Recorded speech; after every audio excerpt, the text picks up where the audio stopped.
وفد بلارن وهوغامين قدوميها حسبك معارضك فيصل علي ورابه ويكون هلنيان مشرحة شقة مدحويننimo xisbigaasi cadaaladda iyo daryeelka Jamaal Cali Xuseen ayaa maanta soo gaaray magaalada Gabiley ee xarunta gobolka Gabiley halkaas oo ay xariga ka jareen xafiiska uu ku yeelanayo xisbigu magaaladaasi Gabiley halkii waxna mariseen weydii ogaa maanta aanay waa igu dhaarteen idin imaada baan doonay runta idin sheegay washaasana maanta igu soo horeysay laana waxaan ogaa ilaa ay horta ay wali ma soo kala dhamaan calow kulmiyo iyo Gabiley wali ma soo kala wali ma soo kala waxaan ma soo kala dhamaadaan runta run noqoto isku timaadaan insha Allah taala bidoo ma idin sheegay waxa ogaataan imaka xadku wuxuu noo jiraa 18 kilomitir Somaliland way naga horeysaa way naga qalbeeyso naga bareysaa xusbigan wuxuu doonayaa intaas oo dhan wuxuu ka doonayaa cod buu ka doonayaa xusbigan yaa la inoo arkin yahay xusbi galbeed xusbi Hargeysa xusbi reer yaa la inoo arkin xusbi qaran inuu noqdo weeye xarika jarkaasi kadib waxa wafdiga u kicitimay degmada Togwa Jaale oo ka tirsan gobolka Gabiley halkaas oo wafdigu kaga qayb galeen munaasabad ballaaran oo loo sameeyay taageerayaal ka soo digarrogtay xisbiga talada dalka haya ee kulmiye isla markaasina maanta ku biiray xisbiga mucaaradka ee UCD waxaana ugu horreyn halkaasi kala hadlay taageerayaashii ka soo digarrogtay kulmiye musharaxa madaxweynenimo ee xisbiga cadaaladda iyo daryeelka ee UCD Jamaal Cali Xuseen iyo musharaxa madaxweyne ku-xigeenka ee xisbigaasi UCD waxaana hadaladoodii kamid ahaa sida tan iyo stage kan taaganahay waxa ugu dambeysay maalmihii doorashada ugu dambeysay ee golaha deegaanka maalintaas si weyn baan idin la hadalay dhammaan gobolka Gabiley degmada Togwa Jaale kulligiin runtii si sharaf la naga yeeshay horta marka ugu horeysa intaan wax kale la gelin waxaan doonayaa idin mahadnaqo oo idinku mahadnaqo codkii aadna siiseen xisbiga cadaaladda iyo daryeelka haddii aanu cod ka heli lahayn gobolka Gabiley uu ka helay waxay ku noqon lahayd culays inuu xisbigu soo baxo intii aasiiseen ururadii haray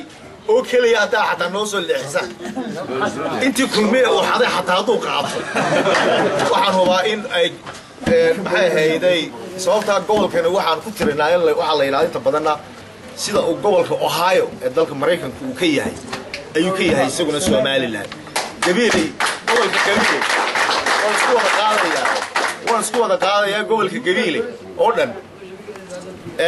cid uu doorashada siiyo Somaliland ayuu ba soo baxda doorashooyin ku soo baxda maanta waxaad ogtiin in doorashooyin ugu soo socdaan waxaad ogtiin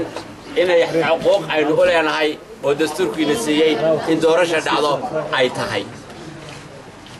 waxa waajib inagu ah inaynu dhamaanteenu hawl galno inaanay maalin inala dhaafin doorashadaas illa kala reebana ma aha laba sanadood iyo bar wixii loogu dhagay dibna waxay ahayd in doorashada madaxweynaha iyo tabaabku ay dhacdaa 7 bilood kadib haddii Allah yiraahdo waxa inoo ballana isagoo haddana mar kala soo arooray kulmiye aqal xumadiis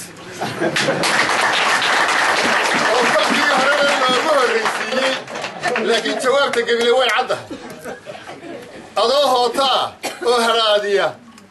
وهردية بدن لا ذكره وهلا يصهره زيت كويس شوي سو شيء ما وحيد هذا ودايم بانو سمينا وحقبت بانو لنا warma waxa lagu faanaya anigoo aqoon inta kaniya adigoo aqoon ka kantiyo miskiinka bakhaarka haysta ka dukaanka haysta iyo ka taksiga wata lacagtu keenu wadada ku samaysto ma taasa kulmiye ay ugu faani karaan waxa la yiri caruurtan iskuulada ma gali karto ilaa lacagta lagu samaynayo wadada ceeri gaabo oo bixiyo wala soori khasabaynu ku bixinay walaalayaal caratuul bay noqotay wadadii ceeri gaabo sidoo kale qaar kamid ah mas'uuliyiinta xisbiga UCD ayagu halkaas ka hadlay ayaa waxay waxaan doonaynaa cid ku dhisan cadaalad cid ku dhisan aan ka reebanay xasho cid ku dhisan xirsaa soo hadlayo Jamaal waa ka maanta halka fadhiya inaanu xirsi samaysan labadooda halka fadhiya Rashidna waa inuu golaha baarlamaanka gurigiisa ku shirin madaxweyne ku-xigeenka ku shiriyay waa inay noqdaan dad xor ah dadka dalka ka talinaya har waxaan jecelahay hantidan ummadda Gabiley iyo Jaale taagan هي مالي والبا شخصيات لو غني ارجسنا دفاع عنه مقالده قبل مالي كسته waxa kastanka loo keenaa 50 milyan oo leena يلي بلا قاضي عارف عبدان عايز عبدان دي أريد مين عادي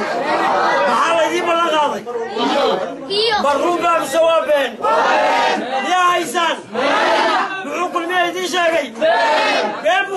gabagabadii mid ka mid ah dhalinyarada iyagu maanta ka soo digaragtay xisbiga kulmiye isla markaasina ku biiray xisbigan ucid oo halkaasi ka hadlay ayaa waxa uu tilmaamay waxaan halkan ku soo dhaweynaynaa oo si kale iyo laab la soo dhaweynaynaa gudoomiyaha xisbiga ucid injineer Jamaal Cali Xuseen iyo mujaahid halkan ka cadeynaya waan si buuxda u sheegaya anigoo ka hadlaya ururka dhalinyarada degmada Togwajaale inay si kastaba haatee waxa maalinta ka dambeysay soo taraya taageerayaasha ka soo digaroganaya xisbiga kulmiye isla markaasina ku biiraya asxaabta mucaaradka waa Maxamed Xasan Sheekh Maxamed Shuba Somsa TV magaalada Wajaale.